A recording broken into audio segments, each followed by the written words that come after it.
Bismillahirrahmanirrahim. Assalamualaikum warahmatullahi wabarakatuh. Ikhwan akhwat yang dikasihi Allah Subhanahu wa taala. Apa kabar hari ini? Alhamdulillah wa syukurillah sehat ya, dan berkesempatan pula untuk bersama-sama di tausiah pagi, di Rasil untuk Islam yang satu, yang mudah-mudahan akan memperkaya wawasan kita dan lebih cerdas lagi menyikapi hari-hari kita bersama Ustadz Abul Hidayat Sairoji yang selalu hadir di hari Selasa. Rabu lupa. Hari Rabu ya. Rasa syukur ini mudah-mudahan akan membuat kita semakin mensyukuri apapun yang Allah berikan kepada kita. Tidak lupa salam selawat untuk Rasulullah SAW beserta keluarga dan kerabatnya. Yang insya Allah kita semua kelak dipersatukan pada saat-saat yang sangat kita rindukan. Kita sapa beliau yang sudah hadir di sini, yang sudah koreksi hari tadi. Assalamualaikum warahmatullahi wabarakatuh. Waalaikumsalam warahmatullahi wabarakatuh. Sehat, bugar, siap untuk berbagi, siap, mencerahkan dan mempersuasi kami. Mudah-mudahan ada manfaatnya. Dan bahasan pilihan hari ini? Kita ada kalimat yang mungkin ada background sebelumnya. Ternyata manusia makhluk yang lemah. Wow, ternyata kita ini adalah makhluk yang lemah. Enggak berarti kalau ototnya kekar lantas kuat ya. Baik, satu gambaran yang akan membuat kita semakin sadar sebagai hambanya yang harus terus berharap. Kelemahan seperti apakah yang harus kita sadari? Mari kita simak apa yang akan disampaikan oleh Ustadz Abul Hidayat Sairoji. Silahkan, monggo. Assalamualaikum warahmatullahi wabarakatuh. Bismillahirrahmanirrahim. Wassalatu wassalamu ala rasulillah wa ala alihi wa sahbihi wa man tabi'ahum bi ihsanin ila yaumil qiyamah. Asyhadu an la ilaha illallah wahdahu la syarikalah wa asyhadu anna Muhammadan abduhu wa rasuluh. Amma ba'du fa ya ibadallah usikum bitaqwallah wa ta'atihi la'alakum tuflihun. Ayyuhal ikhwah rahimakumullah, para pendengar setia Radio Silaturahim dan pemirsa TV. Selalu saja yang selalu saya ingatkan, kalimat pembuka adalah Alhamdulillah. Segala puji bagi Allah. Dengan kalimat ini mengingatkan kepada kita bahwa sumber segala kebajikan, sumber segala keutamaan, sumber segala kejayaan, kemakmuran, kebahagiaan adalah Allah. Allah berkehendak memberikan itu, keutamaan itu kepada siapa? Hamba-hamba yang dikehendaki oleh Allah Subhanahu wa taala. Agar kelebihan dan keutamaan yang Allah anugerahkan kepada kita dengan berbeda-beda itu dimaksud digunakan untuk atau menjadi penopang kita mendekatkan diri kepada Allah Subhanahu wa taala, atau menjadi penopang terangkatnya harkat martabat kita manusia untuk lebih dekat kepada Allah dengan takarrub ilallah. Dalam praktek kehidupan, manusia yang kemudian sering digelari dengan makhluk yang mudah lupa. Akhirnya kadang kelebihan itu kemudian lupa pada yang memberi kelebihan. Dan lebih parahnya lagi, dengan menepuk dada seolah-olah bahwa keberhasilan, kehebatannya itu adalah karena semata-mata kehebatan dirinya. Di sini masalah. Maka dengan mukadimah yang sudah menjadi rutin di mana-mana sebagai mukadimah pembicaraan kita adalah kita mengucapkan kalimat hamdalah, dimaksud supaya kita ingat dan sadar bahwa apapun yang kita miliki, kehebatan apapun yang kita punya adalah anugerah Allah semata-mata. Dengan demikian, maka sadarlah kita sudah seharusnya kita reposisi diri sebagai hamba di hadapan Sang Pencipta. Nah, kesadaran ini mahal sekali. Kesadaran inilah yang kemudian melahirkan motivasi hidup. Kalau kesadaran ini ada, maka motivasi hidup baginya yang memposisikan dirinya sebagai seorang hamba di hadapan Sang Pencipta, maka akan terbentuklah watak yang menjadi karakternya bahwa hidup adalah pengabdian kepada Sang Pencipta. Dalam bahasa Jawa disebutnya mangawula Gusti Kamo Agung. Artinya ta'abud ilallah. Dia sadar. Sebagaimana ayat yang populer di mana-mana dibacakan, Allah berfirman, A'udzubillahi minasyaitonirrajim. Wa ma khalaqtul jinna wal insa illa liya'budun. Tidaklah aku ciptakan jin dan manusia kecuali untuk beribadah kepadaku. Keinsafan diri seperti ini menjadi motivasi bahwa hidup itu ibadah. Kalau itu hidup itu ibadah, berarti hidup itu pengabdian. Kalau pengabdian berarti dia memberikan sesuatu. Apa yang bisa saya berikan dalam hidup ini? Tentu saja berbeda. Kalau orang motivasinya adalah untuk mendapatkan kesenangan, kepuasan, kebahagiaan, kepopuleran, kesohor di mana-mana, itu akan berbeda.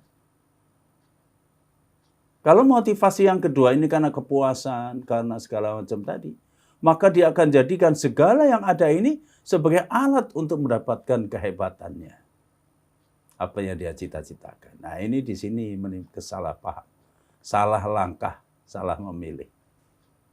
Maka jauh-jauh hari Allah sudah mengingatkan kepada kita bahwa memang diciptakan manusia dan jin ini untuk ibadah kepada Allah. Ini sangat penting sekali. Berarti satu keharusan yang tidak bisa tidak. Bahwa agama itu sebuah keniscayaan. Bahwa hidup adalah sebuah pengabdian. Rentang perjalanan hidup manusia itu adalah sebenarnya perjalanan pengabdian seorang makhluk terhadap Sang Pencipta. Jadi kualitas di sini akan ditentukan oleh kualitas diri. Oleh kepribadiannya. Oleh pandangan dan sikap hidupnya. Nilai keutamaan, itu yang menjadi obsesi. Bukan mendapatkan sebanyak-banyaknya, banyak-banyaknya uang, sebanyak-banyaknya harta, setinggi-tingginya pangkat. Kalau ini maka sering kadang-kadang digunakannya dengan banyak pengorbanan yang dilakukan. Kadang-kadang teman sendiri dikorbankan. Kalau sudah urusan harta, orang Jawa mengatakan linggo lico lilur, lali sana, lali tonggo, lali sedulur. Bukan besok makan apa, tapi besok makan siapa. Saling makan dalam kehidupan bukan rahasia. Hari ini kita lihat. Teori kapitalisme yang ingin modal sedikit mendapatkan keuntungan yang sebesar-besarnya, wah ini serakah ini. Teori materialisme yang menganggap bahwa materi adalah segala-galanya, sumber segala kebahagiaan, kita lihat bagaimana rakusnya manusia untuk mendapatkannya. Walaupun kalaupun sudah penuh, tidak. Hayata, makin jauh kepuasan untuk mengobati dahaga jiwanya. Karena memang bukan materi, manusia bukan fisik semata. Ada jiwa, ada ruh, ada spiritual. Yang tidak cukup dengan materi. Maka kita bisa belajar. Manusia tanpa kendali, manusia tanpa agama, ini bisa bubrah. Yang membuat kerusakan di muka bumi adalah manusia karena salah motivasi. Dari baru lahir saja sudah nampak manusia memberikan peringatan pada kita atau kita bisa mengambil pelajaran daripadanya. Ketika lahir dua tangannya menggenggam. Ini ibu-ibu paham betul. Karena ibu yang melahirkan. Bapaknya yang kadang-kadang nggak ngerti. Kalau udah besar, udah cakep, udah manis, udah pinter, baru anak bapak. Tapi waktu kecil begitu, waktu lahir baru nggak ada perhatikan. Coba para pendengar juga mungkin di antara laki-laki yang tahu bahwa anak lahir itu tangannya mengepal dua-duanya. Jangan-jangan hanya berapa orang. Apa ini yang dibaca oleh para ahli hikmah? Inilah ambisius manusia yang ingin menggenggam dunia. Ternyata benar. Manusia dibiarkan tanpa norma, tanpa agama, tanpa syariat. Dia akan menggenggam dunia. Diregam dunia itu. Diraup sebanyak-banyaknya. Walaupun ketika mati, ini makanya perlu juga perhatikan. Kita belajar kalau ada orang mati dekat, tidak ada tangannya mengepal lagi, tapi melepas tangannya, melepas genggamannya. Kemudian bersedekap begini. Lepas semua yang sudah dia raih. Artinya apa? Ini bahwa kita datang ke dunia ini tidak bawa apa-apa, tidak punya apa-apa, bahkan tidak bisa apa-apa, fakir, dhaif, lemah, tak berdaya, ngangkat telinga aja nggak kuat. Tapi nafsunya ingin meraup semuanya. Kemudian sudah kita dapatkan itu, waktu kita pulang kepada Allah juga tidak bawa apa-apa. Kita lepas. Kita lepas semuanya. Nah, di sini kita bisa arif dan bijak membaca fenomena seperti ini. Quran juga sudah menyebutkan banyak sekali ayat-ayat bahwa dunia itu sandiwara, dunia itu senda gurau, permainan. Dunia itu seperti tanaman semusim. Dari tidak ada menjadi ada, tumbuh, merekah bijinya, 2 lembar daun, kemudian bercabang, beranting, menjadi tinggi, hijau. Petani yang menanam tanamannya, kalau tanamannya itu tumbuh subur, ngerembuyung, hijau, royo-royo, itu bahagia sekali, ketiup angin, waduh luar biasa. Tapi kita tengok, ternyata setelah pohon itu sempurna, maka mulailah terjadi perubahan. Daun yang hijau menjadi kuning, layu, kering, menghitam, dan rontok. Bahkan semua dengan pohon dan akar-akarnya tumbang, musnah tak berbekas. Itulah kehidupan. Maka ada orang juga yang mengatakan hidup itu seperti pelangi indah. Warna-warni, siapa yang nggak tertarik dengan warna-warni pelangi? Merah, hijau, kuning, ungu, dan sebagainya. Awalnya tidak ada. Mulai muncul perlahan, samar-samar, warna-warni indah. Makin terang, makin jelas. Tapi kemudian sekejap kemudian pudar kembali dan hilang tak berbekas sama sekali. Itulah kehidupan. Maka kalau hanya melihat dengan mata kepala, hanya dengan rasa-rasa, ya kita akan tertipu. Mata kita ini tidak bisa melihat yang secara objektif. Tongkat yang kita masukkan ke air, begitu dimasukkan jadi bengkok menurut pandangan mata kita. Pertanyaannya apakah kayu itu dimasukkan ke dalam air jadi bengkok? Tidak. Itu pandangan mata kita. Kita berdiri di tengah rel, lihat ujungnya. Kenapa 2 rel itu menjadi satu? Padahal ilmu mengatakan 2 garis sejajar tidak akan mungkin bisa bersatu. Tapi di mata kita bersatu. Tengok itu gunung yang nampak indah dari jauh, biru kebiruan, halus, lembut. Coba kita dekati, kita mencoba mendaki gunung itu. Isinya balak, duri, semak, jurang, binatang buas, binatang berbisa, dan berbagai macam. Jadi orang yang hidup hanya dengan pandangan menurut mata semata, maka dia akan tertipu dengan pandangannya sendiri. Disinilah perlunya iman. Allah Maha tahu. Itulah perlunya syukur kita kepada Allah. Perlunya kita mengenal Allah. Perlunya kita beragama. Memang agama diturunkan dari Sang Pencipta yang tahu persis tentang rahasia kehidupan, tentang psikologi kejiwaan manusia, anatomi kejiwaan manusia, tahu persis. Maka Allah turunkan syariat. Yang syariat itu bukan kepentingan Allah. Allah tidak butuh sama kita kok. Apa dianggap kalau orang pada percaya pada Islam, pada iman, pada sholat, baik semuanya Allah kemudian bertambah keagungan kekuasaannya. Tidak ada. Tidak menambah sedikit pun, memang Allah Maha Kuasa.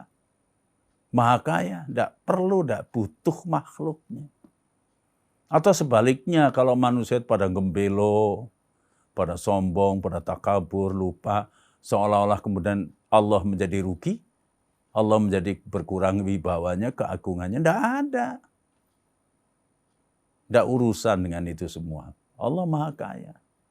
Ya Yuhannas, antumul fuqara'u ilallah. Wallahul ghaniyul hamid. Wahai manusia, kamu yang fakir, dhaif. Sangat membutuhkan kepada Allah, sangat perlu berhajat kepada Allah. Dan Allah Maha Kaya lagi Maha Terpuji. Tidak perlu sanjungan manusia. Lalu untuk apa manusia diperintah beribadah? Supaya tahu diri dan sadar diri bahwa Allah itu Maha Agung, Allah itu Maha Pencipta, Allah Maha Pengasih, Allah itu Maha Penyayang. Syariatnya adalah untuk kita. Kalau syariat kita lakukan, perintah dijalankan, larangan ditinggalkan, untuk kebaikan kita, kebaikan hidup kita, hidup bersama. Terciptanya kehidupan yang harmonis, terciptanya sebuah kehidupan yang berkah, penuh kasih sayang, penuh persaudaraan, jauh daripada bencana dan malapetaka. Ma'asyiral muslimin, ayyuhal ikhwah rahimakumullah. Hari ini kita dihebohkan oleh apa? Virus corona. Namanya beken. Makhluknya tidak nampak. Hanya karena virus saja dunia heboh luar biasa. Coba kalau mau hitung-hitungan berapa dana dikeluarkan dalam rangka menangkal virus corona.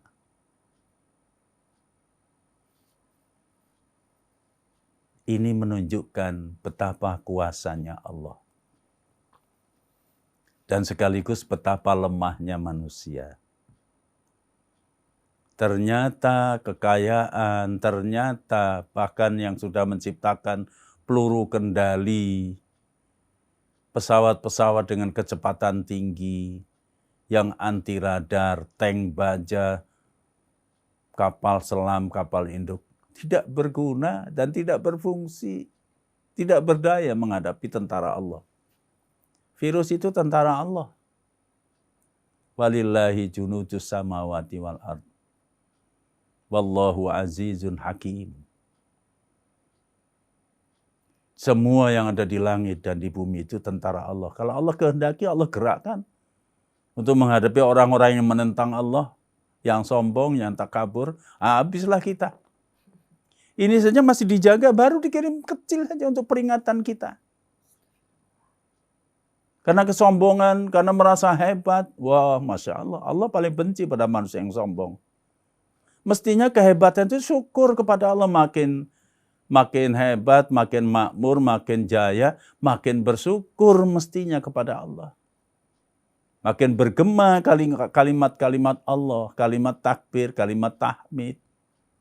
Makin tinggi kedudukan, makin banyak orang yang sujud kepada Allah Subhanahu wa taala, itu mestinya. Tapi kalau kesombongan itu kemudian menjadikan gembelo mustakani, besar kepala, kemudian membusungkan dada mengatakan, akulah hebat. Saya kira belum ada yang sehebat Namrud. Belum ada yang sehebat Firaun hari ini. Kalaupun ada ya Firaun kecil lah. Tapi akibat kesombongan, Allah turunkan tentaranya. Apa tentara melawan Namrud? Bukan tentara reguler dengan senjata yang modern, bukan. Cukup bagi Allah dikirim nyamuk. Jumlahnya bukan ratusan juta, miliaran, mungkin triliunan. Walaupun kuda, walaupun tentara, badannya hebat, fisiknya luar biasa, terlatih. Lah kalau dimakan nyamuk jumlahnya miliaran, habis darahnya, ya mati. Namrud mati oleh nyamuk. Itu tentara Allah. Kenapa? Namrud sombong. Namrud takabur, tidak merasa dirinya lemah. Merasa hebat, seolah-olah kehebatan itu dari dirinya. Fir'aun mengatakan, Ana rabbukumul a'la, aku Tuhan kamu yang paling tinggi. Hebat, tidak pernah sakit, 40 tahun lamanya, pilek aja nggak pernah itu. Fir'aun. Sugih bondo, sugih bandu, kekayaan berlimpah luar biasa, kekuasaannya Masya Allah. Ketika Allah mengutus hambanya untuk mengingatkan dia, bersyukurlah kepada Allah, sembahlah Allah. Karena Allah yang menciptakan aku dan dirimu. Karena Allah yang memberikan segalanya. Marah. Dianggap rival, dianggap musuh. Sehingga Musa sendiri yang sebenarnya diangkat sebagai anak oleh istrinya, difasilitasi. Ketika menyampaikan itu malah dianggap musuh. Dimusuhi, dicaci maki, dikejar-kejar, mau dibunuh. Allah turunkan tentaranya. Apa tentara yang membela Nabi Musa? Air. Air. Cuma air doang. Ya Allah, cuma air yang kita minum. Tapi air bukan sembarangan, air di laut. Tenggelamlah Firaun.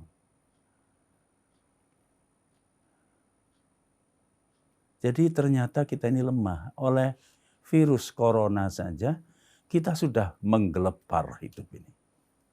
Itu baru bagian kecil saja yang tidak nampak oleh mata kepala kita. Mau hebat bagaimana kita ini? Mau berlindung kemana kalau Allah tidak mencegahnya, Allah tidak membatasi, dikirim lebih banyak lagi, bagaimana kita? Mau lari kemana kita? Tidak ada manfaatnya itu, gedung segala macam, ekonomi, uang, kapal perang, senjata nuklir, pesawat, tidak ada gunanya.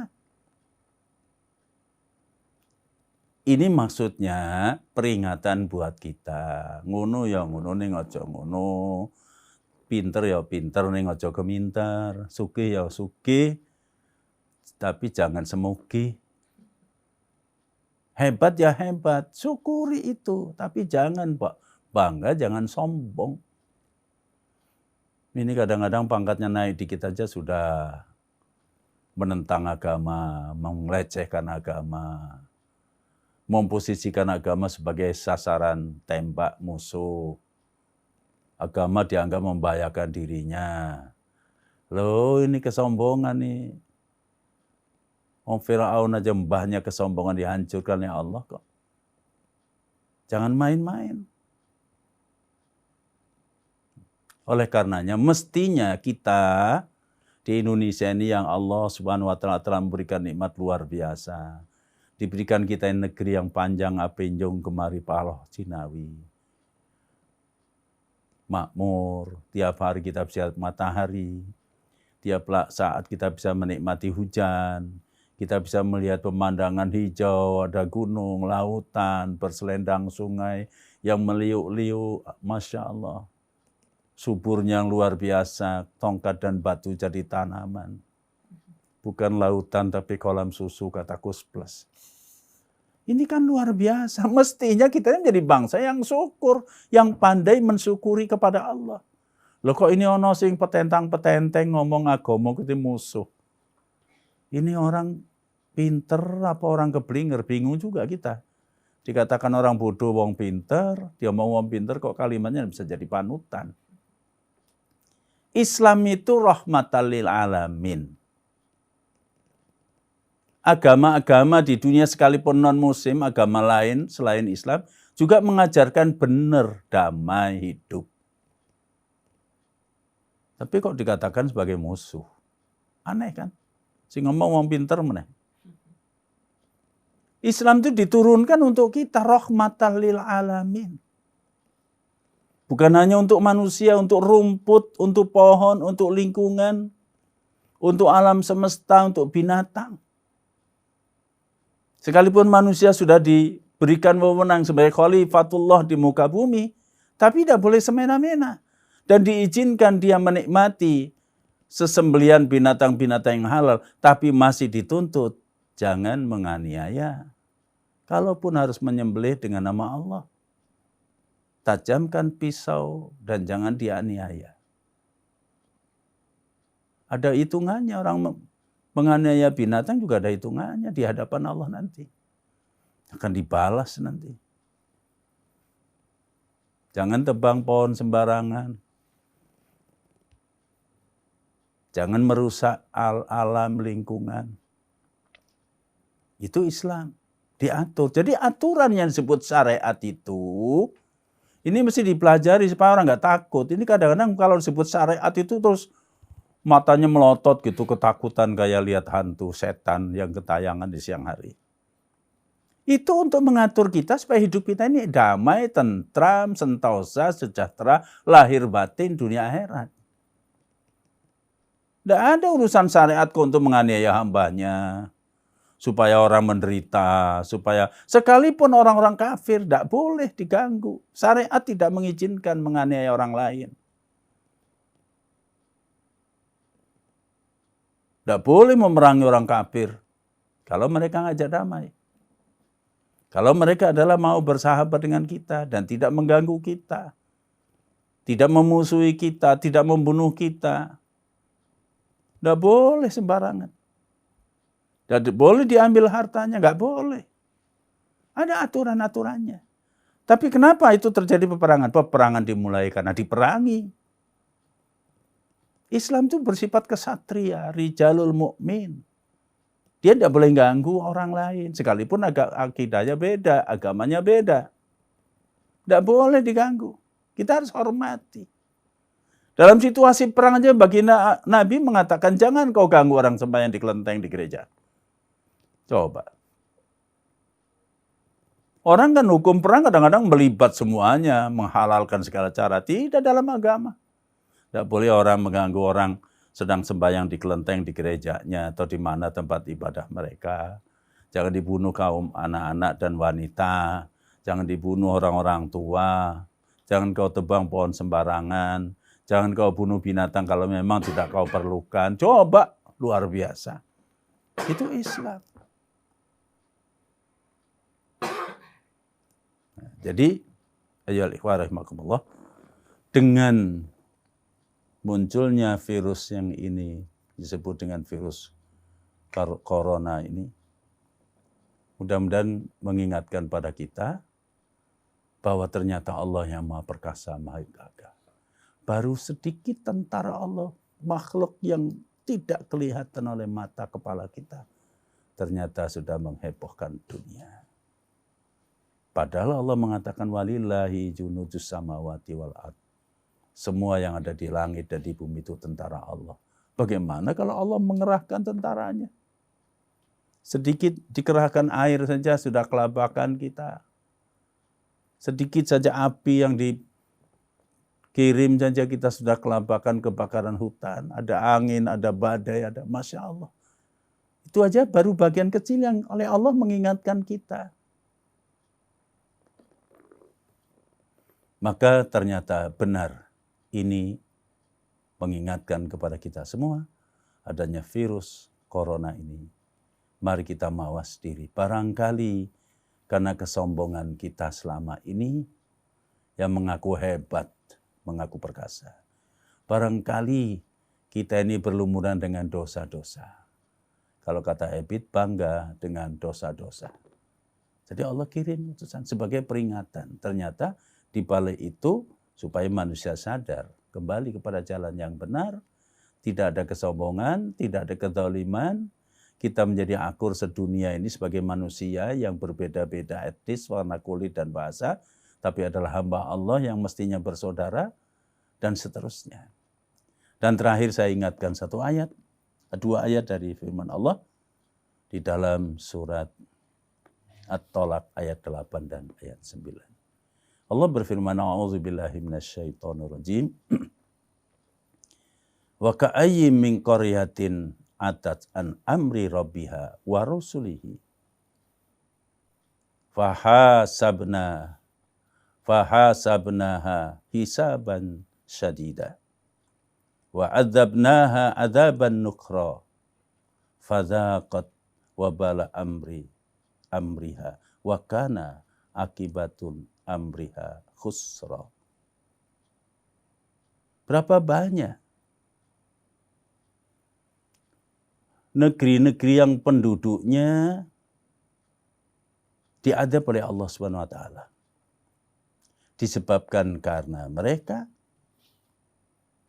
memaksiati dari perintah Allah Subhanahu wa taala, perintah Tuhannya dan perintah dari Rasulnya. Memaksiati Allah, memaksiati Rasul, memposisikan agama sebagai musuh.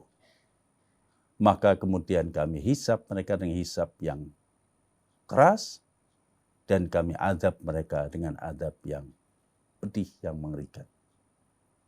Maka mereka merasakan azab itu disebabkan karena perilaku mereka. Dan akibat daripada perbuatan mereka itu merugikan mereka sendiri. Artinya kerugian material, kerugian ini, kerugian itu segala macam.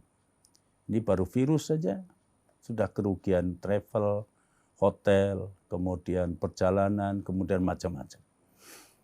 Nah, ini ayat yang merupakan suatu ketegasan dari Allah SWT. Siapapun dia, kalau kemudian dia menentang Allah dan Rasulnya, yang mestinya mensyukurinya, mentaati perintahnya, sepaling tidak menentang, kalaupun mereka tidak juga beriman pada Allah, dia tidak membuat kerusakan dan menghormati pada agama masing-masing. Terutama terhadap Islam yang Allah turunkan dengan wahyunya dan dibawa oleh nabinya, tidak dianggap sebagai musuh. Apalagi dia berani menentang karena kesombongannya, maka ingat bahwa semua yang ada di langit dan di bumi ini adalah tentara Allah.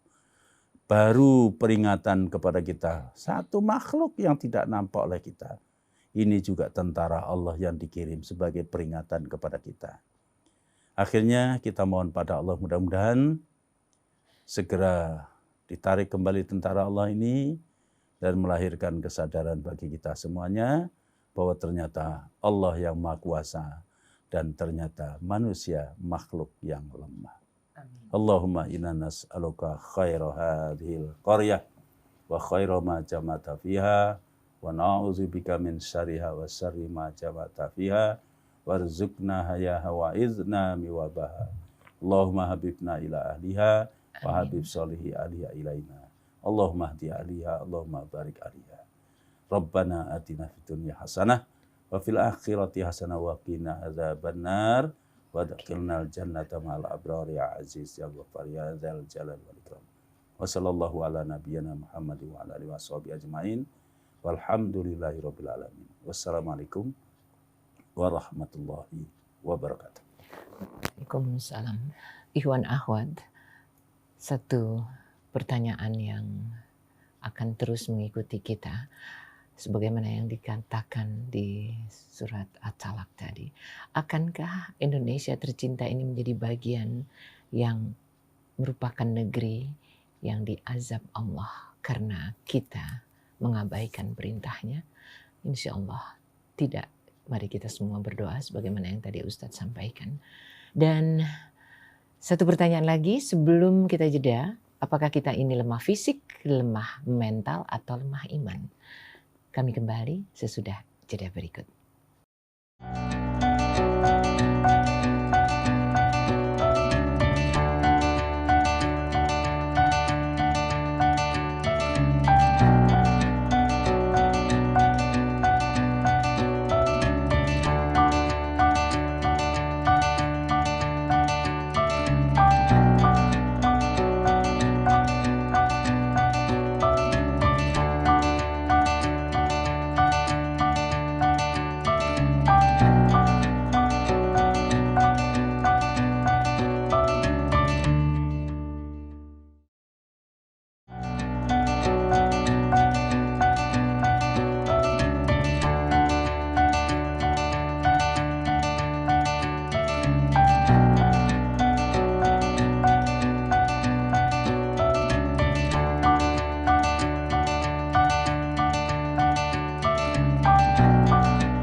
kasih untuk tetap bersama Rasil untuk Islam yang satu. Juga terima kasih untuk radio-radio di daerah yang sudah menyebarluaskan acara-acara dari Radio Silaturahim, termasuk Jogja yang sekarang sudah mengudara. Baik, kita langsung saja ke pertanyaan-pertanyaan, dan sebelum kita mulai dengan WA atau SMS yang masuk, rupanya sudah ada telepon. Assalamualaikum. Waalaikumsalam. Dengan Yati ini, Mbak. Mbak? Iya, dengan Yati di Pejaten. Mbak Yati Pejaten. Silakan. Assalamualaikum Pak Ustadz. Gini ya, tentang azab dari Allah itu kan sebenarnya kan yang ditujukan untuk orang-orang yang menentang Allah gitu ya, orang-orang yang nggak beriman. Apakah kita yang beriman dan percaya sama Dia itu dan menjalani perintahnya, apa juga terkena juga Pak Ustadz? Apakah tidak dilindungi gitu sama Allah itu? Terima kasih. Assalamualaikum warahmatullahi wabarakatuh. Mbak Yati, terima kasih ya. Ya, Mbak Yati di Pejaten. Kalau Allah mengutus, apakah itu adab, apakah musibah, itu ada sebabnya. Sebabnya antara lain yang dilakukan adalah perbuatan-perbuatan maksiat, dosa dan kedurhakaan, apalagi kesombongan dan ketakaburan manusia. Kalau Allah nurunkan peringatan berupa musibah, apalagi besarnya adab, itu semua akan terkena. Terkena sesuai dengan hukum alam sendiri, sunatullah. Hanya saja tentu akan berbeda. Ini sebenarnya sudah sering saya sampaikan. Kepada orang yang durhaka tadi, yang memang dia ingkar, dia kafir, dan tidak ada keinsafan diri, ini barangkali permulaan siksaan di akhirat nanti. Tapi terhadap orang yang lalai, banyak dosa, ini akan mengurangi daripada dosa. Ketika dia beriman, tapi dia lalai, ini mengingatkan, jadi pelajaran supaya dia kembali pada jalan yang benar. Selama dia mengalami penderitaan itu, Allah mengampuni dosanya dan berikan pahala. Terhadap orang soleh, ahli ibadah, terkena juga. Karena mungkin secara sunatullah dia bersinggungan. Dia datang ke satu tempat yang merupakan epidemi, dia masuk ke sana atau ada di sana, dia terkena juga. Sampai meninggal dunia. Nah, ini bahkan disebut bisa jadi masalah dia menjadi syahid karena penyakitnya. Diampuni seluruh dosanya dan bisa masuk ke dalam surga. Jadi tergantung. Sama-sama, tidak usah adab lah, kecil-kecilan saja. Musibah datang kepada kita, kepada orang beriman, orang soleh. Itu setiap musibah datang tidak sia-sia. Bahkan kecocok duri saja menimpa orang beriman, itu adalah menghapus dosa. Padahal orang beriman sudah berdoa kepada Allah. Begitulah cara Allah akan memberikan keringanan, kemudahan terhadap orang-orang yang beriman.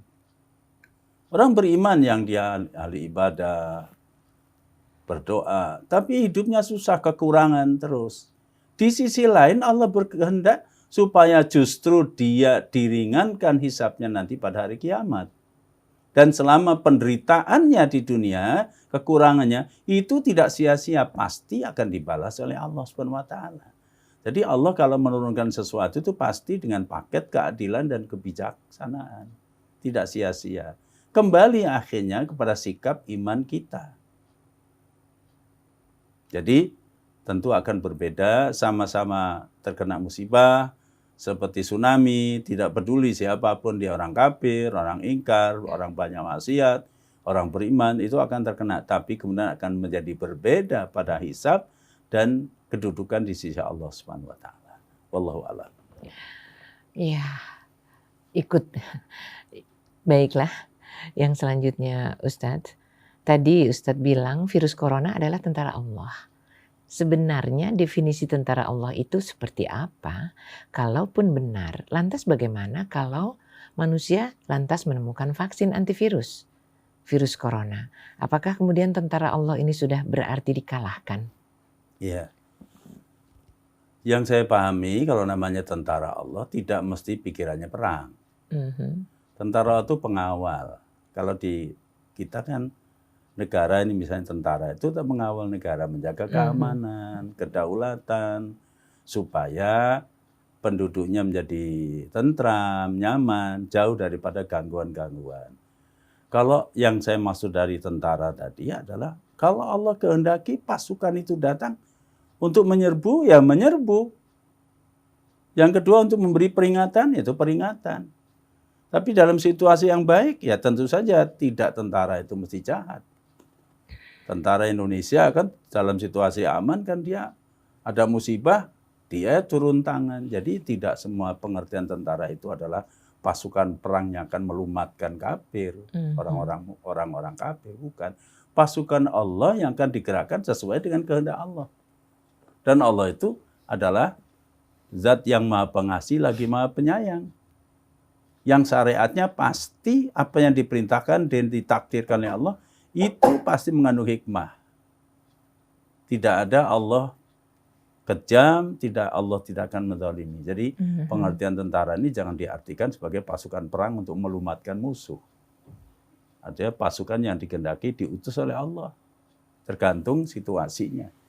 Ya, jadi apa saja yang Allah kehendaki bisa jadi tentara, bisa gunung, bisa badai, bisa laut, bisa apa. Tapi kan tidak semua itu kemudian membahayakan diartikan untuk melumatkan kita, bukan. Wallahu a'lam.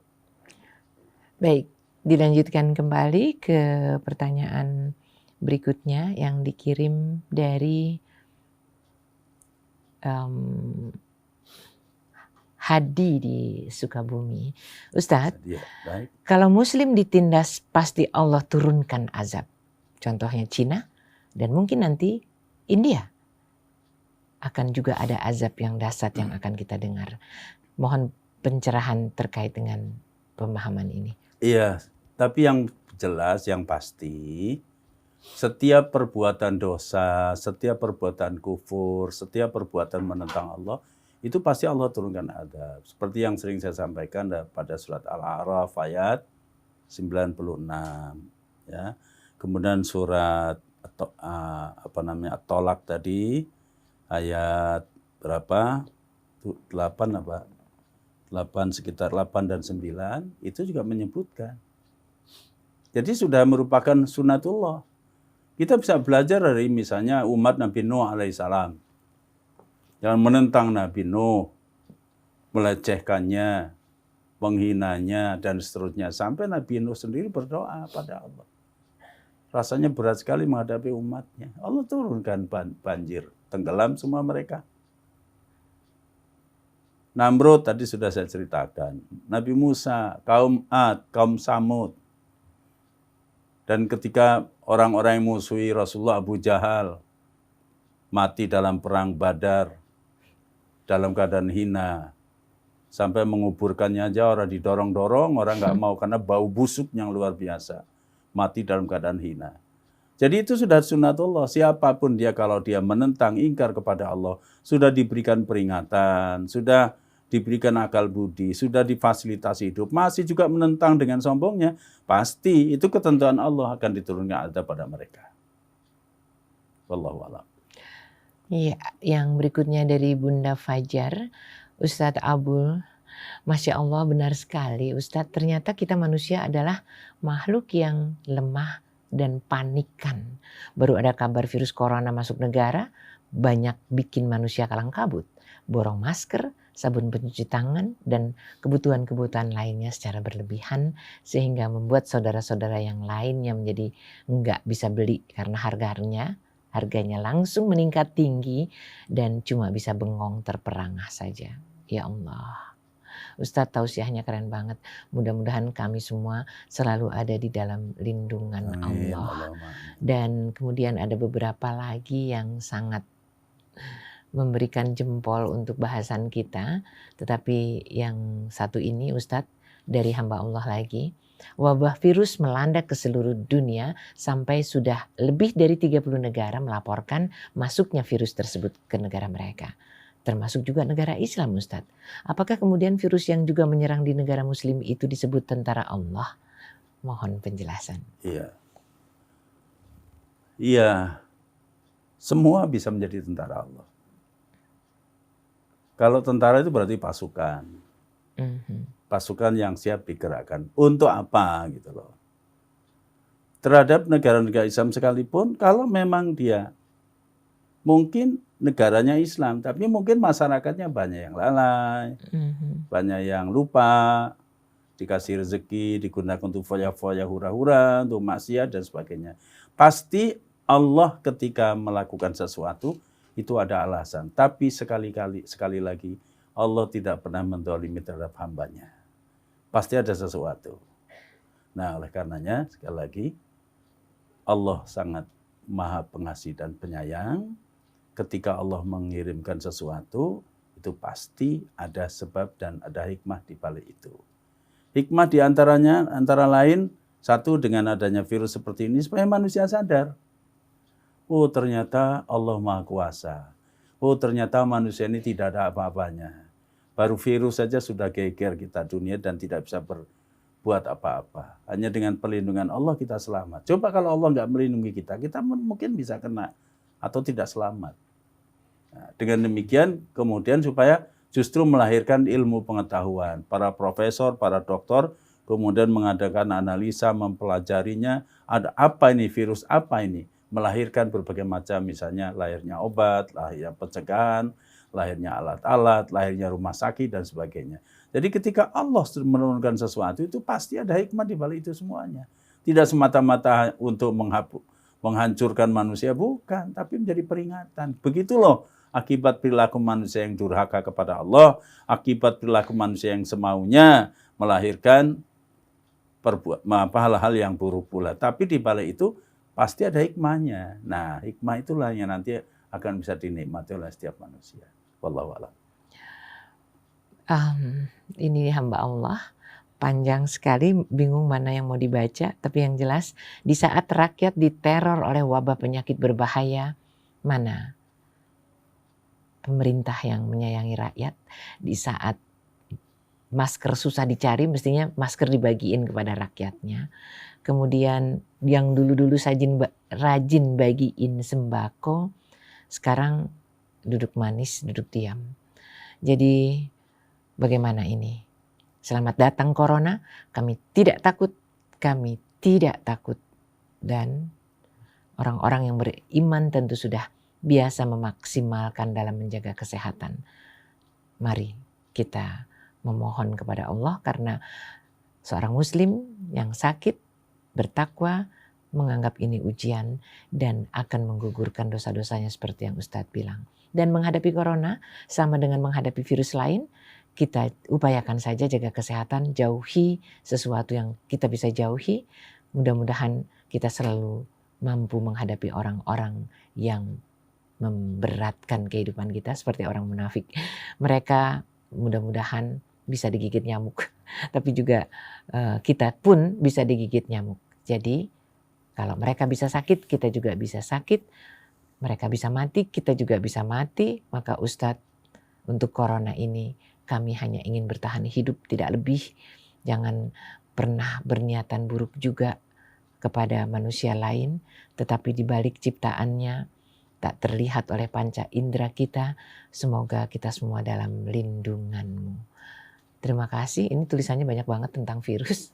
Iya. Dan terima kasih kepada Ustadz Abul. Kemudian ada pertanyaan yang dikirim dari, tunggu sebentar,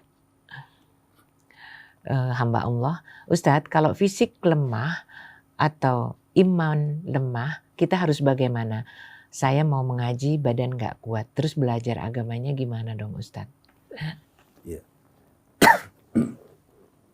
Para ikhwan rahimakumullah, setiap ada peristiwa hendaknya kita mencoba mencari hikmah. Apapun itu.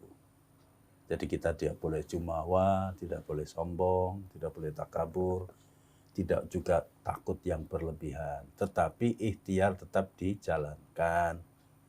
Ini berarti ada kesalahan. Mungkin pola makan kita yang wal-wal kedual bal, apa-apa dimakan. Mungkin pola hidup kita.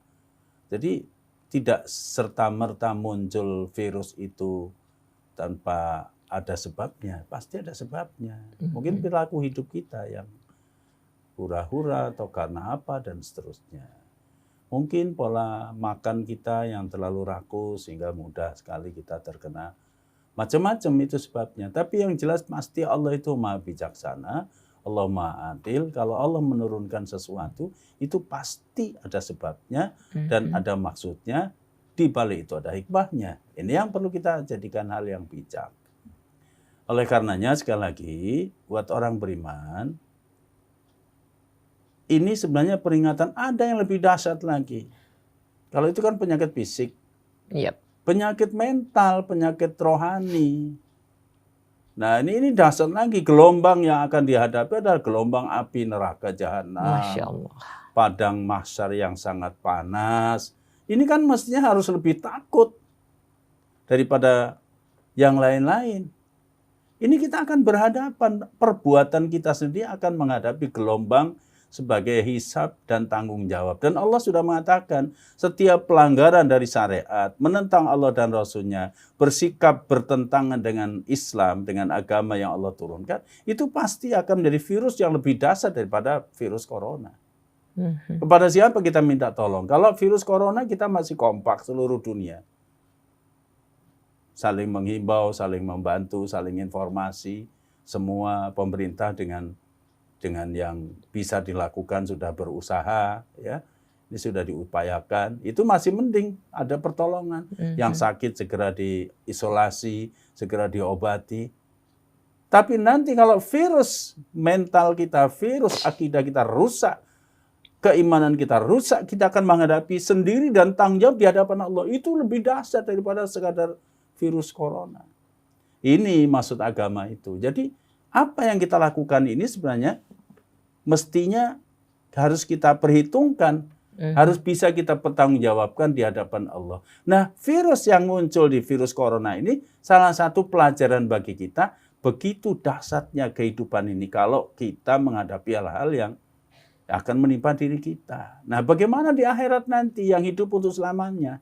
Dengan dosa-dosa kita, keserakahan kita, kemaksiatan kita, kedurhakaan kita, sejauh di mana dosa kita yang tidak syukur kepada Allah, bahkan kita gunakan nikmat Allah untuk yang sia-sia dengan kezaliman, dengan macam-macam. Dosa kita sebagai seorang pemimpin, dosa kita sebagai seorang suami, dosa sebagai seorang istri, dosa sebagai anak, dosa sebagian dari masyarakat. Banyak sekali ini virus-virus yang akan membahayakan jauh lebih dahsyat daripada virus corona. Dan kita pasti akan dihadapkan itu semua dan akan diminta tanggung jawab. Dan tidak ada yang bisa menolong kecuali amal kita. Saya kira ini yang lebih penting daripada itu semua. Adapun memang ini peringatan Allah datang, mudah-mudahan kita, bangsa Indonesia khususnya, dijauhkan dari virus corona seperti ini. Tapi hendaknya kalau sudah dijauhkan terus jangan lupa harus bersyukur kepada Allah Subhanahu wa Ta'ala. Maka banyak-banyaklah ingat pada Allah, banyak berbuat kebaikan, banyak bersedekah, banyak berbuat yang bisa kita lakukan untuk kebaikan ini. Insya Allah, as-sadaqatu lidaf'il bala. Sedekah itu akan menolak bala. Wallahu a'lam. Subhanallah. Jadi lengkap apa yang Ustadz Abul Hidayah sampaikan, bahwa kita memang hanyalah makhluk yang sangat lemah. Berserah diri kepada Allah adalah sebuah keniscayaan, tetapi berusaha terus tegar, kemudian tangguh dan berjuang tanpa merasa lelah juga merupakan sebuah keharusan ya Ustadz ya. Ikhtiar. Meningkatkan amal. Dan mungkin bisa ditambah 1-2 pesan terakhir sebelum kita akhiri. Baik.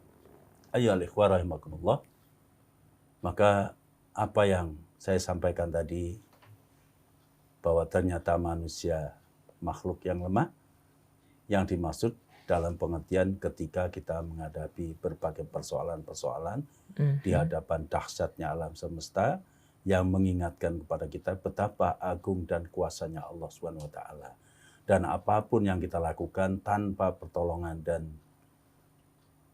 perlindungan dari Allah, maka binasalah kita. Untuk itu mari fafirru ilallah, larilah kita kepada Allah, mendekatlah kita kepada Allah, laksanakan perintahnya, tinggalkan apa yang dilarang oleh Allah. Insya Allah ini jalan selamat yang lebih utama daripada selamat daripada virus corona. dan hari kiamat lebih dahsyat daripada virus yang akan menimpa siapapun terhadap orang-orang yang berdosa. Semoga Allah melindungi kita, merahmati kita, membimbing kita, sehingga kita menjadi hamba Allah yang beriman dan bersyukur kepadanya, jauh daripada bencana dan bala yang akan menimpa pada kita semuanya. Selamatlah kita dunia akhirat. Amin ya rabbal alamin. Amin. Demikian yang bisa saya sampaikan. Mohon maaf segala kekurangan, kekeliruan. Wabillahi taufiq wal hidayah. Assalamualaikum warahmatullahi wabarakatuh. Waalaikumsalam warahmatullahi wabarakatuh. Mari kita berdoa. Mari kita terus berusaha mempersiapkan diri untuk membekali apapun yang perlu kita lakukan menghadapi situasi akhir ini, dan bersedekah, beramal soleh, mudah-mudahan akan menjadi sahabat kita di dalam melangkah ke depan. Terima kasih sekali lagi. Billahi taufiq wal hidayah. Wassalamualaikum warahmatullahi wabarakatuh. Wassalam.